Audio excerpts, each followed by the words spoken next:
Hello viewers, we shall continue our discussion on assembly language programming, and today we shall discuss a very important aspect, that is program looping. First of all, let us discuss why and when program looping is used and why it is so important. You will find that there are a number of subtasks which are to be repeated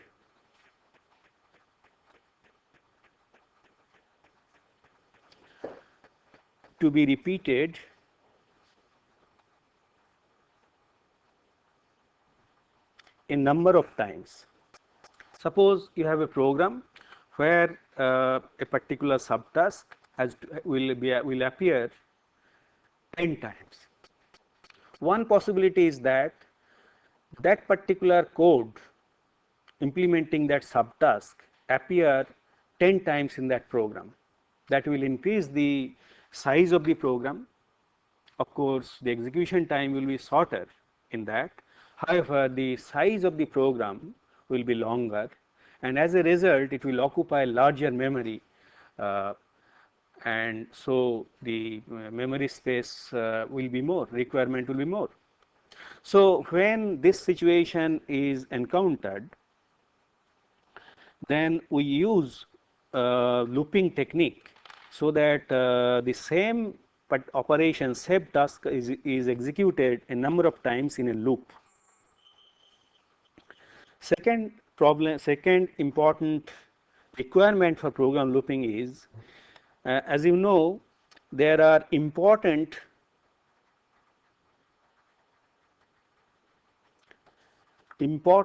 constructs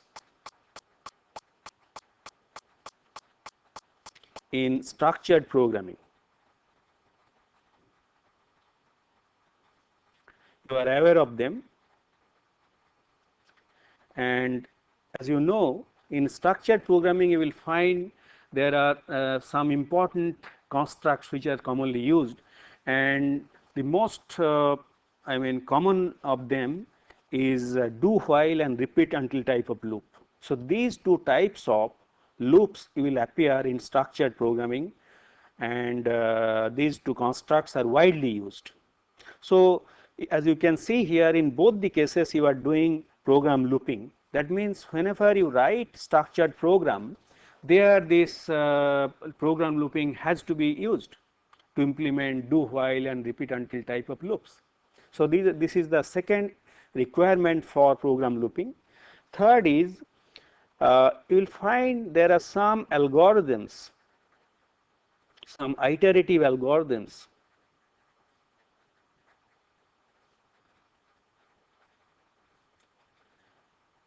like sorting, searching, can be performed efficiently by a looping program. That means there exist some algorithms which are inherently efficient, which can be implemented efficiently by using program looping. Of course, they are obviously they are iterative in nature, and whenever you implement such algorithms, we have to use program looping.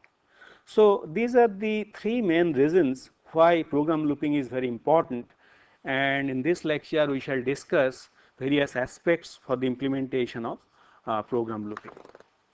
First of all, let us see what kind of support the 8051 provides, rather what is the instructions as support provided by 8051. We have already discussed in detail the instruction set architecture of 8051. Let us have a quick recap of the instructions which are relevant to program looping.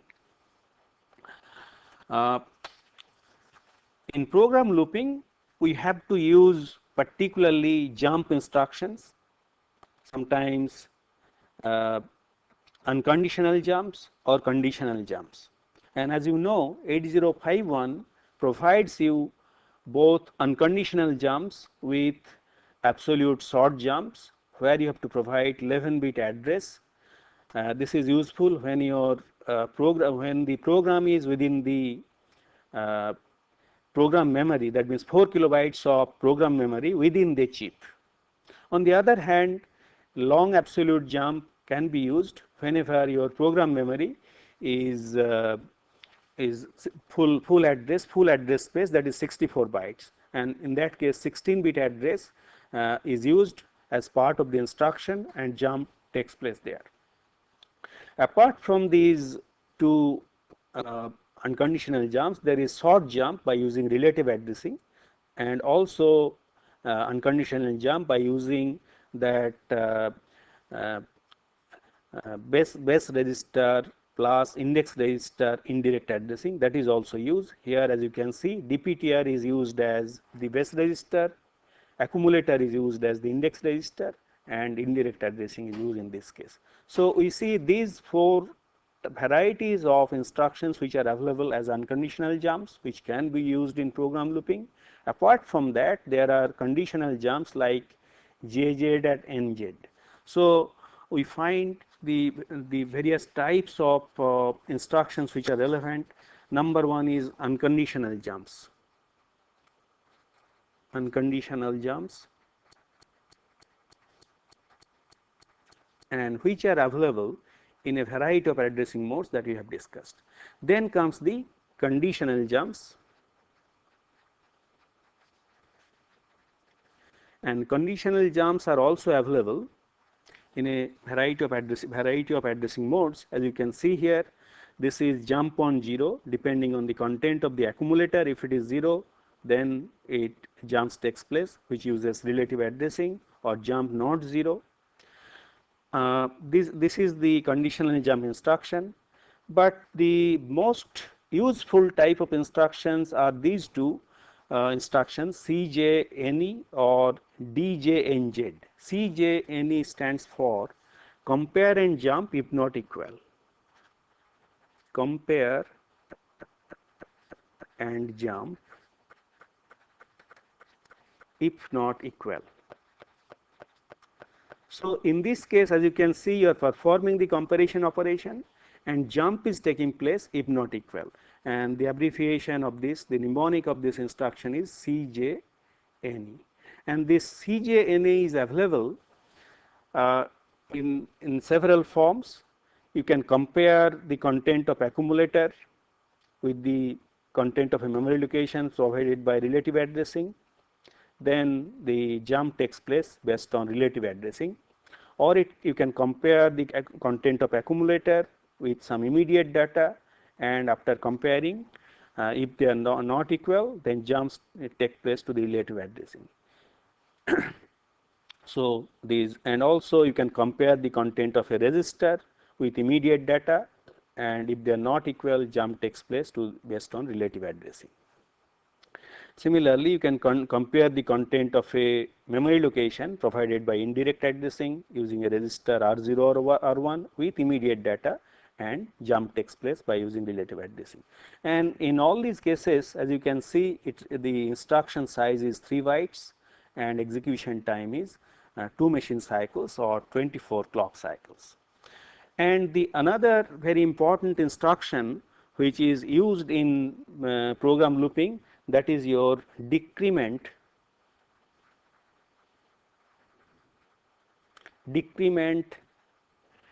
and jump if not equal, if not 0, sorry.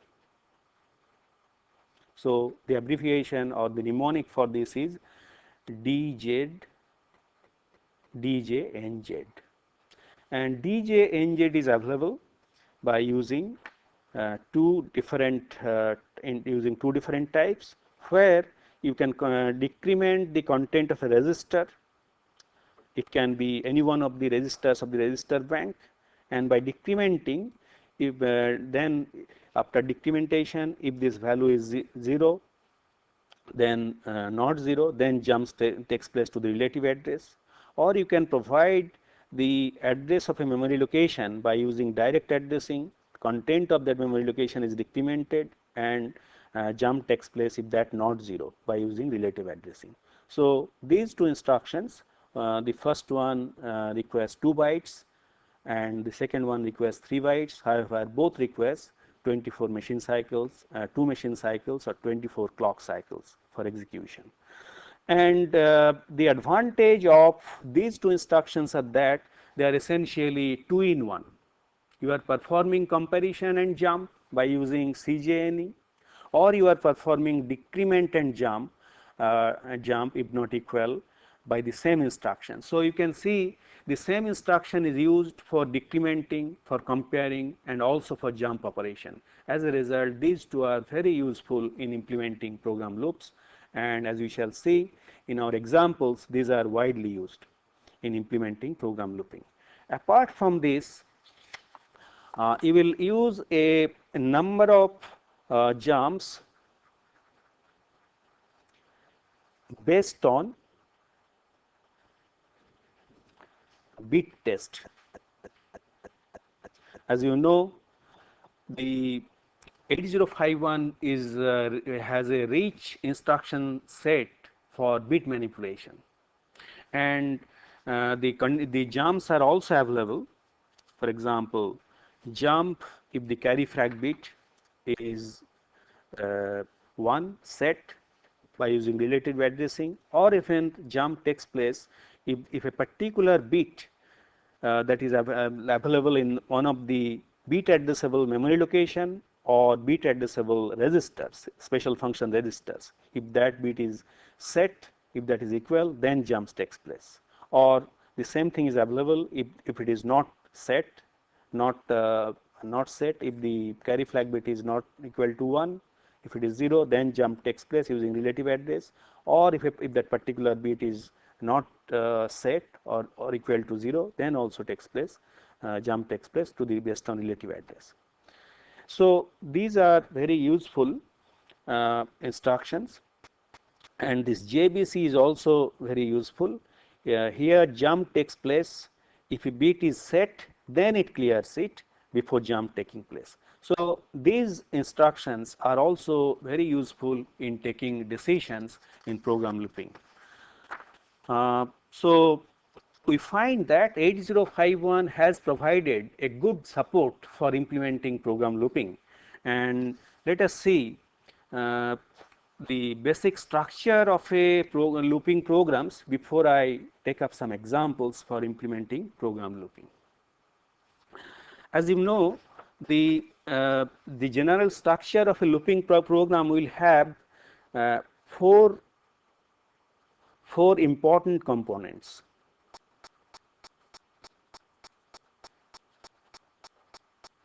What are the 4 important components? The 4 important components are: after you start the program, you will require a sequential codes, linear code or straight line code, whatever you call it, for initialization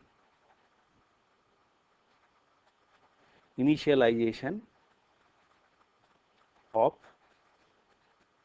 loop parameters. So in this, first thing that you do in a program looping instruction looping program, you initialize some registers that we shall see.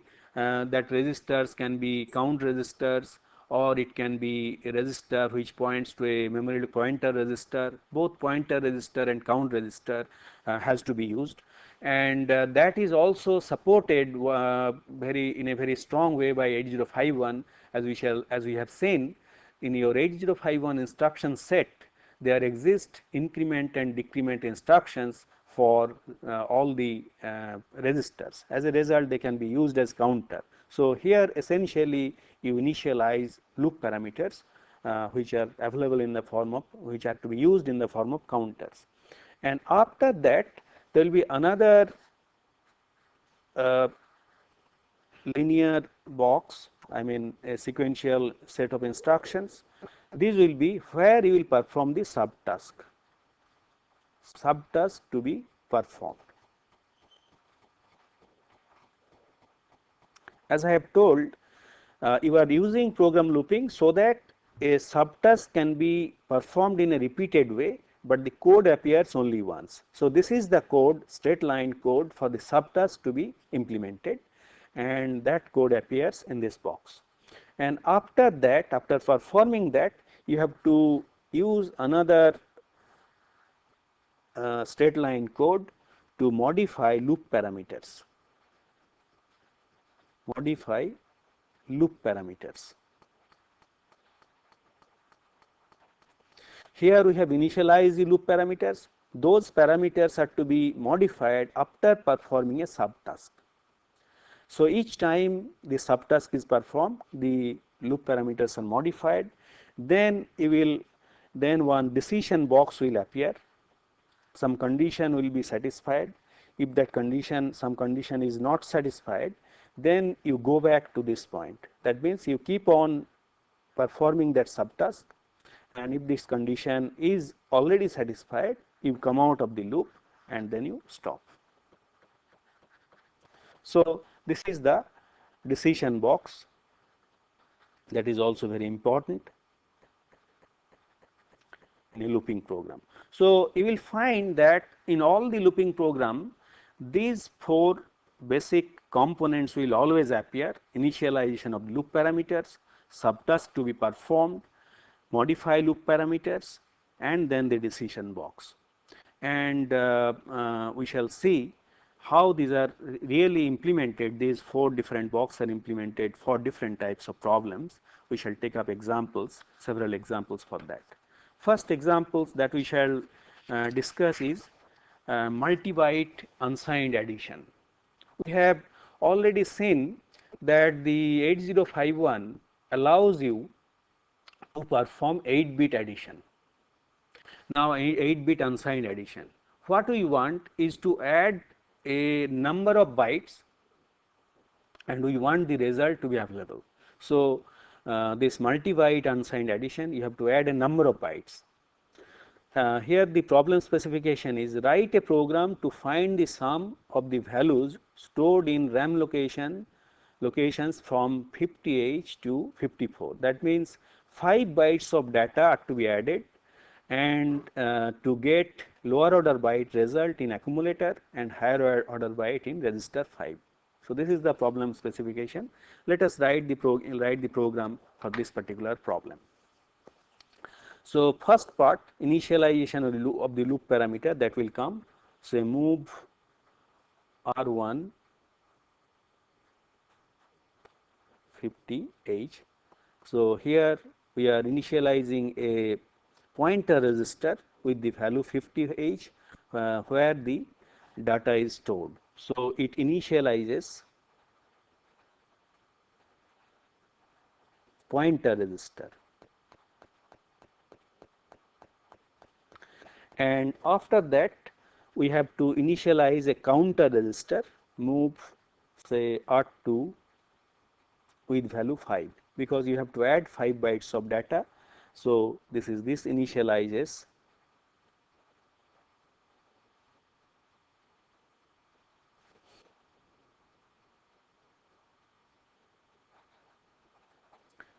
counter register, and after that you are clearing the accumulator, because the accumulator may be having some value, and that garbage you have to clear, and you make it all 0, because all the additions will take place using the content of accumulator as one of the registers. Now, you load move R5, you also initialize another register with 0. So, that means clear the register. So, this part can also be treated as part of initialization. So, this clears accumulator, and this clears the register 5 where the higher order byte is desired. After that you have to perform addition. So, you perform the addition instruction, add content of accumulator with the we have initialized the pointer register as R1. So, here the content of the memory location pointed by the register R1 is added with the accumulator, and result is available in the accumulator.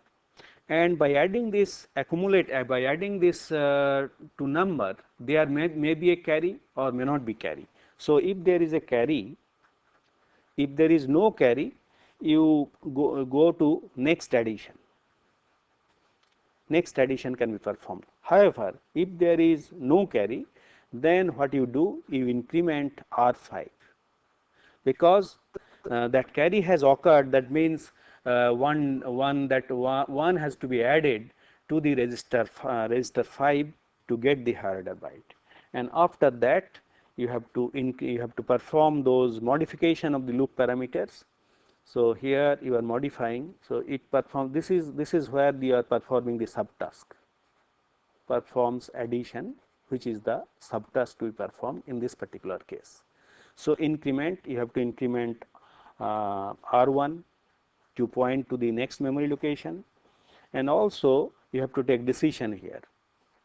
Here next will appear, next. Then you have to perform the decision making, DJNJ, decrement if not 0, decrement and jump if not 0, R2 again. So you go back to the point, this addition point. Here you have to put again as, yeah. So it keeps on looping till 5 bytes of data addition take place, and after the addition is over, 5 bytes of data, it comes out of the loop, and your higher order byte of data is available in R5, and then lower order byte is available in the accumulator. Now you have to stop your program. So normally we stop a program by using halt instruction. Unfortunately, as you know, 8051 does not provide halt instruction. So you simply keep on looping here. So sjump here, you keep on looping here, and does not execute the garbage instructions which are following it. So this is the program which implements multi-byte unsigned addition by using a looping, and you can see we have added 5 numbers.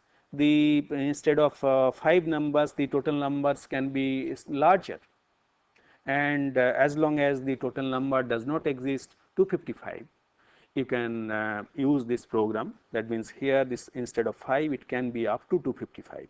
Why up to 255? The reason is, if there is carry after each addition, then the R5 will be incremented, and since R5 is a 8-bit register, the maximum value that it can store is 255. That means maximum of 255 bytes of data can be added by using this program, and with by initializing this parameter, count register parameter. So this is a program which implements multi-byte unsigned addition. Let us take up other examples. The second example that we shall discuss is checksum calculation. Here it says the calculate checksum problem specification is calculate checksum of 50 numbers stored in memory location starting from 30H. So you have 50 numbers, you have to calculate checksum of it, and these are stored from memory location 30. Before I discuss the implementation of the program, let us discuss what is checksum. As you know, whenever you send a number of bytes of data or a set of characters through some communication line, the communication line may not be very reliable, there may be some error. Then for error detection, checksum is used. What is being done? All the numbers which you are sending, all the bytes which you are sending are added one after the other, and the remainder is known as the checksum. That is also sent after sending the data bytes, and at the receiving end the checksum is calculated, and it is compared with the received checksum. So if the received checksum and the computed checksum at the receiving end is same, then there is no error, it is assumed. On the other hand, if they are different, then we can say there some error has occurred. So, checksum is used for that purpose, but here let us see how checksum can be calculated. The basic structure will be same as we have discussed. Here we shall initialize the register R1 as the pointer register, and here the memory location is starting from 38. So, you have to load R1 which is 38, and also you have to initialize another register, say R2 as a count register, and here the count value is 50. So, this initializes pointer register, and this initializes count register. Then you clear accumulator. This is also part of initialization. It clears accumulator, and after that you perform the addition, which is the subtask we performed here. So, add the content of accumulator with the content of the memory location pointed by this. So, that is your R1. So, here you are performing subtask, performs subtask, and here the subtask is essentially addition. Now, then you have to modify the loop parameters. Here, after performing subtask, as we have seen, the basic structure is to modify the loop parameters. Loop parameter has to be modified. So, loop parameter modification is done. You are incrementing this R1. Then you have to check whether you have already added 50 numbers or not. So, here DJNJ R2. So, here you see you are decrementing as well as checking whether it has become 0 or not, and it goes back, goes to again. Where again will come? It will come here. So, again this is a label you have to put, and it keeps on adding until 50 bytes of data which are stored starting from 38 is performed, and after that you provide the checksum in register R3. So, the result, the remainder is stored in R3. Then you can stop in the usual way, short jump, stop, and you stop here. So, this is the simple program for the calculation of checksum by using looping. And as you can see here, it not only performs the computes the checksum, stores the result in a register, which can be used by another program, and later on we shall see how it can be used as a subroutine. Now, let us take up another very interesting example, that is delay generation. As you already know, delay generation can be performed by using hardware technique. We have already discussed in detail by how 555 chip can be used to generate delay by using suitable resistor and capacitor values. But that is not at all flexible, as you know.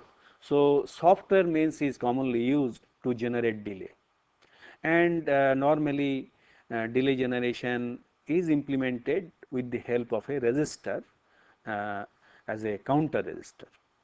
Let us see how delay generation can be done. Suppose this is the part of a program, you have a set of instructions, then at some point you want to generate some delay. So, in this case you will write the initialize a counter, say let us assume you are using R2 with some value, let us assume the value is 250. So, this is the initialization. Now, this register can be decremented 250 times, and that delay, that as you know, whenever you perform this decrement operation, each time you spend some time, some time is elapsed. So, if you decrement 250 times, some time will require some time. We shall see how much time it requires. So here you write DJNJ,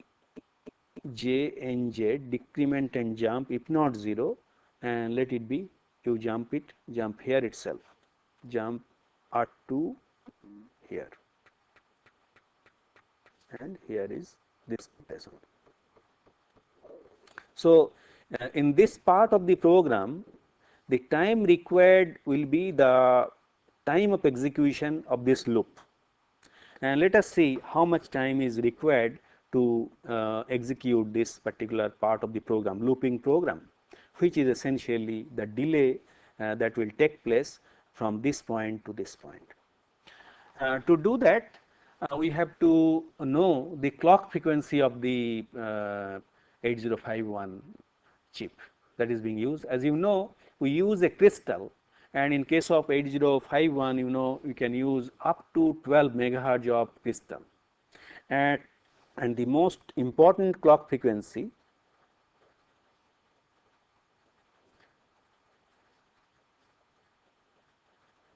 is 11.0592 megahertz. You may be wondering why such a odd value is used. Actually, this odd value is necessary so that you can generate standard baud rates by dividing this counter value. As you know, there are some standard baud rates of serial data transfer, and those standard baud rates can be generated by dividing this particular clock frequency. That is why this is a very widely used clock frequency for 8051 processor. So a crystal with this frequency is used for generation of clock. Now let us calculate the time for one machine cycle. As you know, the execution time of instructions are takes in terms of machine cycles, that is equal to 12 clock cycles, and in this case this is the clock frequency. So 11.0592 into 10 to the power 6 second, and which is roughly equal to 1.085 microseconds, roughly equal to 1 microsecond. So this is the time required for one machine cycles. Now let us see how much time you will require to execute this loop. First of all, to initialize this loop, the number of machine cycles required is 1, and to execute this instruction, the number of machine cycles required is 2. As you have already seen, the 24 clock cycles or 2 machine cycles are required to execute this DJNJ instruction. This is the instructions which you are using in this delay loop. Now here, so you will require 2. So and this particular instructions will be executed 250 times. So total delay time, say delay time for this particular part of the program starting from here will be equal to 1 plus 2 into 250 into 1.085 microsecond. This is roughly equal to 543.6 microsecond. Now this, as it appears, this is very close to about half of a millisecond. Now if you want to make small changes here, so you want to increment increase the delay time by small amount, how can you do? You can make use of the noop instruction, as you have already discussed in the context of 8085, that noop instruction is very useful in implementing this type of small increase in delay. And what you can do, you can simply write a program like this, say move, then you can insert noop, say move R2, initialize with the value say 250, and then you perform the looping, say DJNZ, decrement and jump, if not 0, R2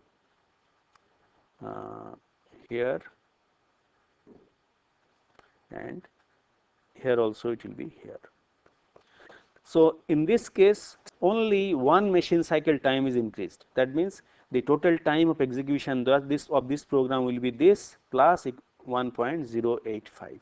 So, you can add several noops here, and in this way you can keep on increasing the time by in terms of one machine cycles, because that is the minimum time, maximum, or rather this is the unit by which you can increase the delay.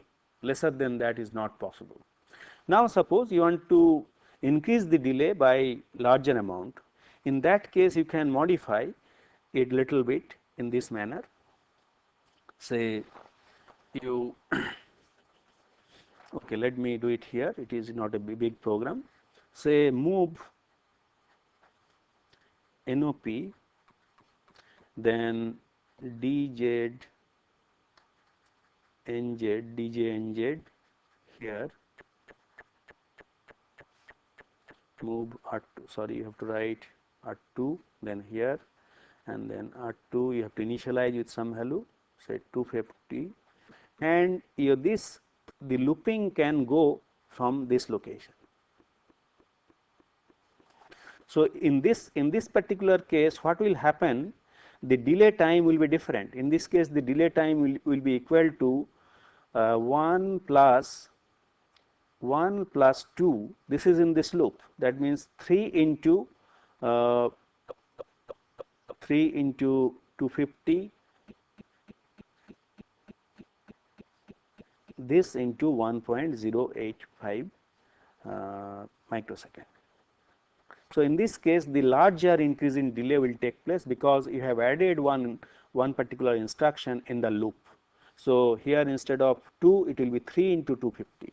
So, this is how the delay time can be controlled with the help of noop instruction, and as you know, noop instruction does not perform any operation, does not change any bit, any flag bit or anything, but it simply requires one machine cycle to execute the program. Now, whenever you generate delay by using a single loop or using a single register, as you can see, delay time is of the order of millisecond, 0.5 millisecond or more. How can you increase it by make it bigger, make it larger? That can be done by using nested loop. Nested loop is very useful in implementing larger delays. A nested loop, you will see, can be used in many situations. We shall see it in details in some of the examples. So, here what we are doing, as you can see, you are initializing two registers, two counter register. One is count register 0, another is count register 1, and this loop is taking place within this loop. So, let us see, let us write the program for this part of the code. So, this initialization of this count register can be done by using, say, move. Let us use register R0 for that purpose, R0 and load the value 250, let us assume, and then initialize another register, let it be R1, move R1 250, same value, it can be different value also, and then you perform decrement operation, and decrement and then jump. You see, here I have used two blocks, one decision box, another a state line code box to implement the decrement operation and jump. But as I have told, there is a 2-in-1 instruction which can implement both the operation, and this is DJNZ R1, then you go back to loop 1, loop 1 is here. So, here loop 1. So, it keeps on decrementing R1 until it becomes 0. Now, after 250 times of decrement, it will decrement the register R0 by 1. So, here also these two blocks, this state line code and decision box, can be implemented by a single instruction DJNJ R0, then loop say 0. So, now you loop to this point, loop 0, and so this looping takes place 250 times for each decrement of this register R0, and that is why the execution time for this, delay time for this will be quite long, and then it stops it. Let us calculate the delay time required for this. In this case, let us assume this number, this is your N0 initialization, and this number is N1, N0 and N1. Now, with N0 and N1 in these two registers, what is the delay time? Delay time will be, for this the execution time is 1. So, delay time in this particular application will be equal to 1 plus 1 plus the 1 plus this N1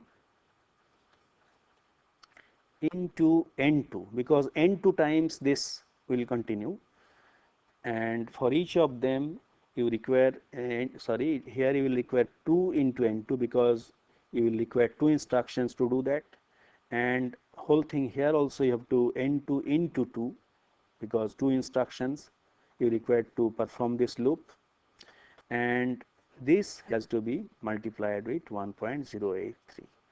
So, you can see here the delay time will be much longer and can be of the order of second by using nested delay loops. So, we see in this example the delay generation by nested loop can be done where you will initialize 2 registers and decrement them in a nested loop to get a longer delay.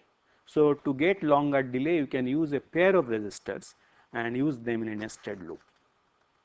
Now, let us take off another example which is used for sequential search. Suppose you have a number of bytes stored in memory location, and you have to find out whether a particular data is existing or not. So, the problem statement is like this: search a given byte of data from 50 memory locations starting from 40H and clear accumulator if data is not found. So, you are clearing the accumulator if data is not found, and if you find the data, store the address of the data in register R3. So, let us write the program for this particular application using a looping program. So, in this case, let us assume the number that you want to search is equal to, use a pseudo code, that is 49H. So, this is the data that you want to search in memory location starting from 40H, and the looping program will require initialization as usual. The 2 registers, say R2 is initialized with that number which is used as a count register. So, this initialize count register, and then you perform initialization of the pointer register. In this case, let it be R0, and you load the address 40H. So, initializes pointer register, and after that you perform the searching, and so what you do, you move the content of that data, say to accumulator, say R0, by using this indirect addressing, and after you load it, you check compare CJAny. You compare the content of the accumulator with this value, and for that you use this instruction a num available in immediate form, and you, if it is not found, if it is not matching, then you jump to some place, and if there is a matching, then you move R3 R0. So as we know, R0 is having the address. So R0, this is R3 will have the result, and then after doing that, S jump stop, it stops here. However, I shall, if it is not found, then you have to keep on looping. So to do that, you have to modify the loop parameters, increment the memory location, this register R0. You have to decrement the count register and take the decision DJNJ R2, and again you have to do the searching, and you have to go back to this point where you will load the value. So here it will be again, this is the level you have to give. So it keeps on searching, and if no data matching occurs, if there is a matching of data, it will stop. But if there is no matching of data, you clear the accumulator. Then of course you stop SJMP stop. So this is how, as you can see, you are doing the looping, and if the matching does not occur, you clears the accumulator here. So this is a requirement, clears accumulator. So this here it clears the accumulator, and here as you can see, if there is a matching, then R3 is loaded with address. R3 gets address of data. So this is the simple program which is written for sequential search. That means you know that your data is present, may be present, may not be present in sequential memory locations. So this is called linear search or sequential search. But in this case, it is assumed that the data is not arranged in proper order. But if the data is not arranged, is already arranged in proper order, then you can use more efficient search technique such as binary search. But in that case, the data has to be arranged in proper order. Let us see, let us consider an example where this arranging of data can be done in a particular order. It can be either increasing order or decreasing order, ascending or descending order. Let's see, let us take up the problem of, and that program is known as bubblesort. So here is the implementation program for implementing bubblesort. Let me explain how it works. Your data is stored in memory, consecutive memory locations. Then what it does, it starts checking from one end from the memory. First it compares two adjacent memory locations. If they are already in order, no change is done. If they are not in order, their positions are swapped. Then it goes to the next two consecutive memory locations. Then again swapping takes place if they are not in order. In this way, after one pass through the program, the largest data will go to the highest memory location, and then you have to do the same operation from again top to the memory locations one less than the previous case. So in this way, this is the basic approach for implementing bubblesort, and let's see how it is done here. So here also, these are essentially part of initialization. Here this part, this is initialization. So this initializes the counter register, this initializes the pointer register, and here R3 is being used as a temporary register. R3 as temporary register.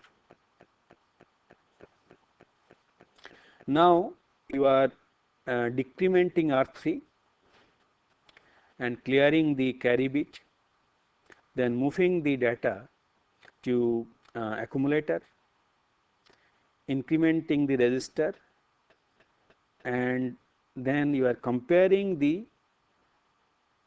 two consecutive data. Here you see the first data is loaded in the accumulator, then second data, to get the second data the pointer register is incremented, and these two, the content of the accumulator is compared with the content of the memory location, which is essentially the next memory location, and these two data is compared.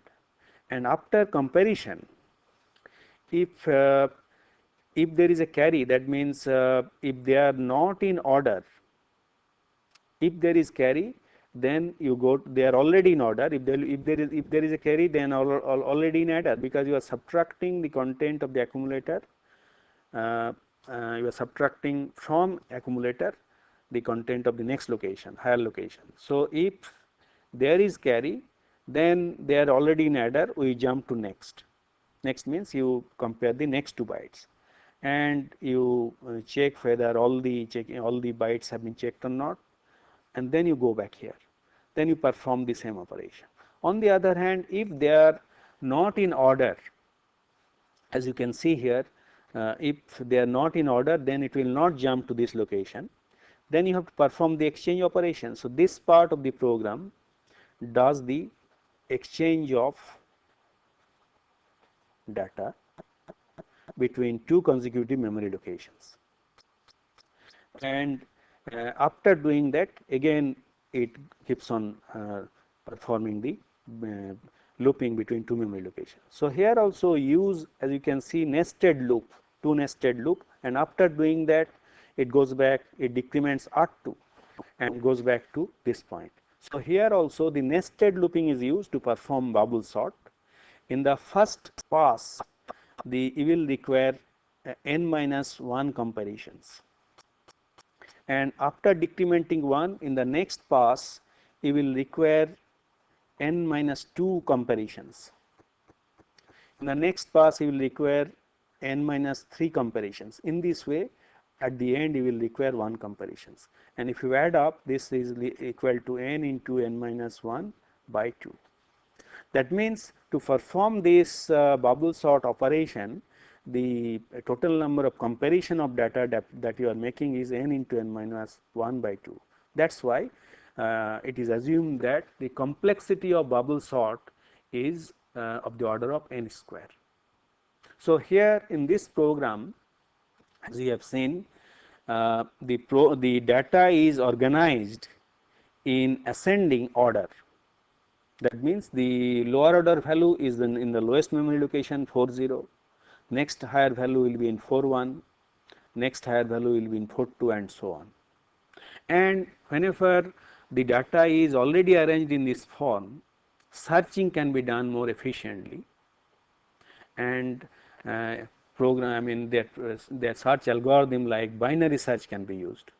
So you can write a program, take it as an exercise to write a program for binary search when the data is already arranged in proper form.